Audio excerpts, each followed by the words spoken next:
네, 반갑습니다. 박한식 교수와 함께 선을 넘다. 오늘도 교수님 모시고 이야기 나누겠습니다. 오늘은 한국에서도 또 미국에서도 아주 민감한 주제로 다루고 있는 문제입니다. 중국의 신장 위구르 문제. 교수님 모시고 이야기 나누겠습니다. 반갑습니다. 네, 안녕하십니까. 네, 자, 오늘 두 가지 문제를 어떻게 보면 이제 벼르고 별러서 지금 이 문제를 다루게 됐습니다. 네. 외신을 통해서 저희가 이제 한국에서 언론을 접하게 되고, 그래서 그 외신의 관점, 외신이 알려주는 그 소식, 그걸 중심으로 저희가 이제 판단을 하게 되는 그런 구조라서 정확하게 이 사태의 본질, 이 배경 이런 것들을 알기가 좀 쉽지 않은 상황이긴 합니다. 그러나 어쨌든 저희가 좀 노력을 해서 이 문제의 본질, 배경, 해법을 좀 찾아가는 방식으로 이야기 나누도록 하겠습니다. 우선 이제 신장 위구르 우리 시청자분들도 많이 이제 들어보신 문제일 텐데요. 이 문제가 지금 미국을 중심으로 한 이제 서방 국가에서 중요한 또 문제를 좀 다루고 있는 상황입니다. 최근에 3월달에요. 유럽연합, 미국, 영국, 캐나다 이런 주요 서방 국가들이 중국의 신장 위구르 탄압을 이유로 중국 고위 관리를 제재했습니다. 유럽연합이 중국 인권 침해를 제재한 것은 이제 89년 천안문 사태 이후로 처음이라고 하네요. 미국 국무부는 뭐 중국에서 열리는 동계올림픽 불참 가능성까지 좀 발표하면서 이 문제를 좀 쟁점화하고 있는 그런 상황입니다. 신장 위구르 우리가 이제 지명도 많이 듣고 TV에 여행 프로그램 이런 데서도 많이 다루긴 하거든요.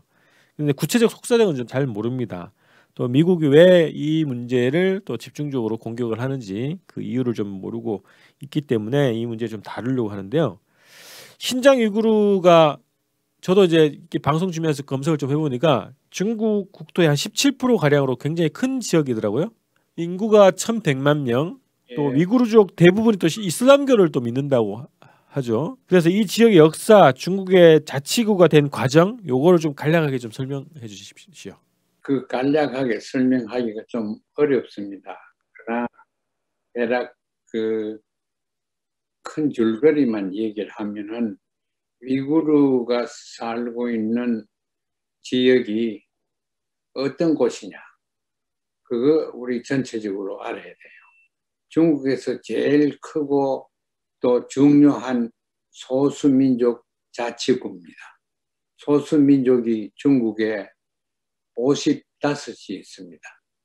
그거 이제 55개를 관장하는 중앙정부의 부서가 있습니다. 민족사무위원회라고 위원장이면 장관이죠. 조선족도 한 사람이 장관 짓을 한 10년 동안 했습니다. 중국에는 우리가 보면은 한족이 92%, 91.5%가 한족입니다. 민족이 많다고 하지만은 수는 많지만은 인구 분포로는 별게 아닙니다. 2%밖에 안 되는 인구가 이 중국의 55 소수민족을 형성하고 있습니다. 그 민족들에 따라서 다 차이가 있지만은 종교적으로 특별한 민족, 또 이념적으로, 인종적으로 특별한 이런 민족, 문화적으로 이런 사람들이 다 있습니다. 그 55개는 대부분 자기 말이 있습니다. 그 우리 조선족도 55 중에 하나입니다. 그런데 이것을 언제 만들었냐 하면은 모택동이가 1949년 혁명을 완수하고 나서 바로 그 이듬해 우리 인구가 너무 복잡하니까 그 사람들은 사실은 중국에서 인민이라고 그럴 때 외국 사람은 넣지 않았어요. 한족들만 해가지고 인민이라고 그러다가 국토 내에 들어가 있는 인민들이 외국 사람들도 많으니까 이러면 안 되겠다. 그래서 1950년에 그걸 정리를 다시 했습니다. 그래서 소수민족, 언어가 다르고 문화가 다르고 한 사람 전부 다 신청을 해라. 그러면 소수민족으로서 인정해서 특별한 관용할 수 있는 관용적인 그런 정책을 세우겠다. 그래 모택동이가 시작한 겁니다. 그래서 우리 신장에서 그게 특별히 하나 만든 게 아니고 소수민족들이 신장에 거기 사람들이 사는 거는 수백 년을 거기서 살았습니다. 청나라 때도 살고 옛날에도 살고 거기 다 살았습니다. 하다 보니까 이슬람교 사람들이 신장에 와서 살게 되었습니다. 수백 년 동안. 그런데 이슬람교가 거기만 사는 게 아니고 지금 현재 국경을 건너가면 다 이슬람족들입니다. 아프가니스탄 무슨 뭐 이라크, 이란 이런 전부 다 그렇거든. 그런데 중국 정부로 봐서는 이걸 잘 다스려야지 잘못 다스리다가 나라의 일부가 날아갈 수도 있거든. 몽고도 예컨대 내몽고 외몽고 그래가지고 있는데 내몽고가 중국에 있는 몽고인데 그걸 잘못 다스리면은 외몽고로 갖다 붙어버리면 중국 땅 일부 인구 일부를 잃어버리게 되잖아요. 그래서 모택동으로서는 이 소위 소수민족 관리를 잘해야 되겠다. 그래서 이 소수민족 사무위원회 장관급 조직도 만들고 다 했습니다. 중국의 소수민족 다스리는 원칙은 절대 동화시키려고 하지 않는 겁니다. 자기들대로 방식대로 살아라. 우리는 도와준다. 응원해준다. 그래서 문화나 교육이나 이런 걸 그 민족 문화, 민족 교육을 그대로 다 하게 되어 있습니다. 우리 조선족 자치구에도 대학교부터 인민학교에 이르기까지 다 민족학교가 있지 않습니까? 연변 조선대학 그거는 완전한 조선말로 강의하고 그렇습니다. 이제 그런 식으로 모든 55개의 민족한테 자주권을 주고 자활권을 줍니다. 근데 그 근래 와서는 떨어져 나갈까 싶어서 이 북경에서는 걱정이 되죠. 그래서 이걸 좀 안 하기 위해서 이제 재교육 그 연구소가 재교육소가 뭐 수백 개, 수천 개 지금 신장에 흩어져 있습니다. 그 사람들을 재교육도 시키고 요새는 유교 교육도 시키고 한문 교육도 시키고 문화 교육도 시키고 사상 교육도 시키고 국가에 충성하는 것을 될수있도록 가르치고 합니다. 그래서 그 나라도 미국이나 어느 나라나 다름없이 다양한 국가에서는 어떻게 하면 통제를 하느냐 그게 중요하지만 통제를 잘하기 위해서 이 사람들을 만족시켜줘야 되거든. 그 사람들이 하는 걸 못하게 하면 그 사람들이 반란은 점점 하게 됩니다. 그래서 이 모택동은 그 중동에서 반란하는 거 이런 걸 너무 많이 보고 했기 때문에 이제 중국은 소수민족을 잘 다스리자. 좀 행복하게 해주자. 그래서 우리가 다 많이 들어서 알지만은 한 가족에 아이 하나만 낳게 하는데 소수민족에 한해서는 그 제한이 없습니다. 지금도 없습니다. 그렇게 혜택을 주는 거예요. 교육도 자기들 학교가 만들어가지고 언어도 자기 언어 사용하게 한문 또 중국말 사용 안 해도 됩니다. 소수민족구에서는. 요새는 그래 놓으니까 국가가 이제 통솔이 잘 안 되니까 중앙에서 한문을 시키자, 교육을 시키자. 교육시키는데 요새는 중요한 게 새로 나타난 게 유교 교육을 시킵니다. 과거엔 유교 교육이 없었어요. 과거에는 모택동은 유교 그러면 절절맸거든. 왜냐하면 공산주의 사상이 유교를 파고 못 들어가거든. 그런데 이제는 유교 교육을 시킵니다. 그래서 그 중국이 중요하다. 중국이라는 것이 중요하다. 공산주의가 중요한 것이 아니고 사회주의가 중국이 중요하다. 그 요새 하는 거 보면 중국의 내셔널리즘, 그 국가주의로 지금 가는 것 같아요. 민족주의로. 신장에 마침 보니까 여기는 이슬람교가 있는 유구르족이 거진 50%예요. 둘째가 한족인데 한족이 30몇 %예요. 둘째가. 그런데 한족이 왜 그렇게 그 자리에 많이 들어갔냐고 하면은 요새 경제적인 이유 때문에 직장을 좋은 데 구하려고 들어간 사람도 있지만은 과거에 특별히 문화혁명 때 1966년에서 한 10년 동안 문화혁명 때 강제로 이주를 시켰습니다.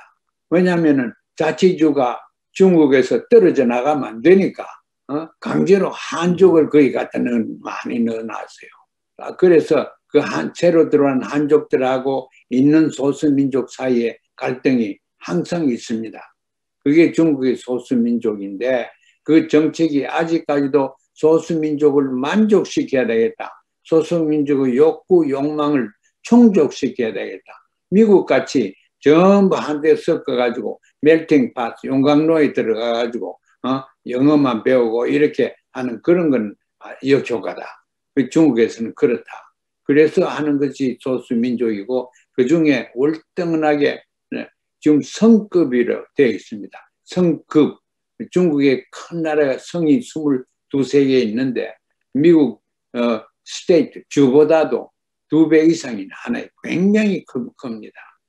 그 급으로 올려가지고 신장이 성급 자치구입니다. 그래서 이제 중국의 소수민족 정책이 신장을 통해서 이제 하고 있는데 그 옆에 나라의 무슬림 나라하고 서로 손을 잡고 이래가 중국에서 떨어져 나가려고 하면 안 되니까 그래서 중앙에서 그게 신경을 쓰고 있고 또 외부에서는 그렇게 하게 하려고 또 정책을 내고 미국까지 포함해서 있고 지금 그런 상황이 있는 것입니다. 그러면 이제 그 49년도 중국이 그 중화인민공화국을 이제 선포하고 나서 50년도에 그 중국 지역에 살고 있는 그 소수민족들이 정부에다가 등록을 한 거예요? 자기 민족을 등록하는 방식으로 했다는 거예요? 신청을 하라 그랬죠. 민족의 자주로 할 수 있는 자위권을 주려고 하는데 누구한테 주는 거 우리가 모르겠으니까 자발적으로 조선족이면 조선족이다. 그 신장에 뭐 위구르족이면 위구르족이다. 한족이다. 무슨 이런 거를 신청하라 그래가 그 들어오는 것이 들어가 검토한 것이 55민족이 되었습니다. 그 신청을 한 민족들은 어쨌든 소수 민족이긴 하지만 자체를 대표하는 어떤 조직 뭐 기구 뭐 이런 대표자 이런 체계가 있었길래 이제 그게 가능했었겠네요. 조선족 같은 경우는 조선족을 대표하는 어떤 뭐 그 민족 대표 기구나 이런 것들이 있어서 그걸 대표해서 이제 등록하고 이런 절차가 있었던 것 같은데. 거기 가면 자발적으로 조선족도 그렇지만은 우리나라 사람은 몇 사람 모이면 뭐부터 시작합니까? 교회부터 시작하는 건 그 요새 잘못된 거고 학교부터 시작합니다. 학교. 교육열이 그렇게 강해요. 그래서 만주에 제가 어릴 때 먼저 나온 것이 연변 조선대학이 나왔다고. 그러니까 그 대학도 나오고 대학도 관리하고 그러니까 자발적인 행정 조처들이 나온다. 그런 것이 있는 민족들이 신청해라. 그래가 검토회가 남은 게 55개가 되었습니다. 그 일부에서는 중국이 그 국경을 이제 설정하면서 일정한 지역 뭐 신장 지구 같은 경우 그다음에 티베트 같은 지구 같은 경우에는 침략을 해서 점령을 했다 이제 이렇게 그 얘기를 많이 하는데 그러면 이제 그 국경을 형성하는 거 있지 않습니까? 중국이라고 하는 예. 정부 안에 이제 들어오는 것 그 과정 방식이 약간 궁금해지는데요. 그건 역사의 산물이죠. 역사 돼 가지고 몽고도 내몽고 외몽고 우리가 갈라가지고 중국에 반tum였고 했는 것처럼 지금 신장에 있는 위구르 사람들이 중국에만 사는 게 아니고 그 중국 국경 건너서 다 살고 있거든요. 그러니까 그 사람들하고 이제 관계를 하고 하니까 이 소수민족 국가를 정부가 만들어낸 게 아니고 있는데 정부가 행정적인 조치를 했죠. 그래서 이름을 주고 이렇게 해가지고 자치주를 만들어줬죠.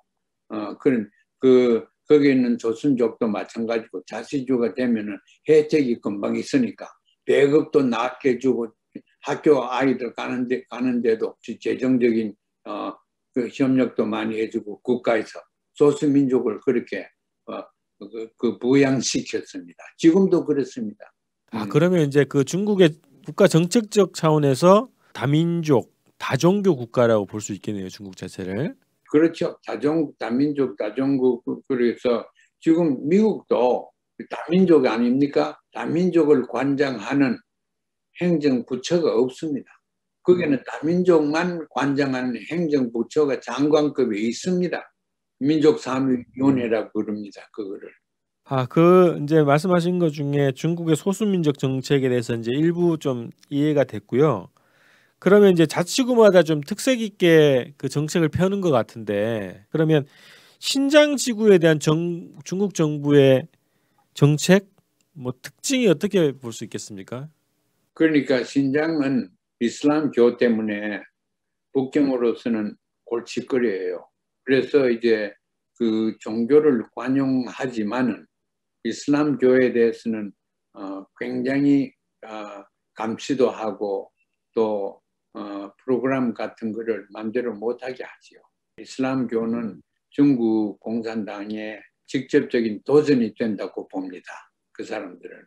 서구에서는 이슬람교라고 그러면은 무슨 테러리스트다, 깡패처럼 이렇게 자꾸 보는데, 그게 이제 중국에서도 이슬람교는 도전성이 있는 걸로 봅니다.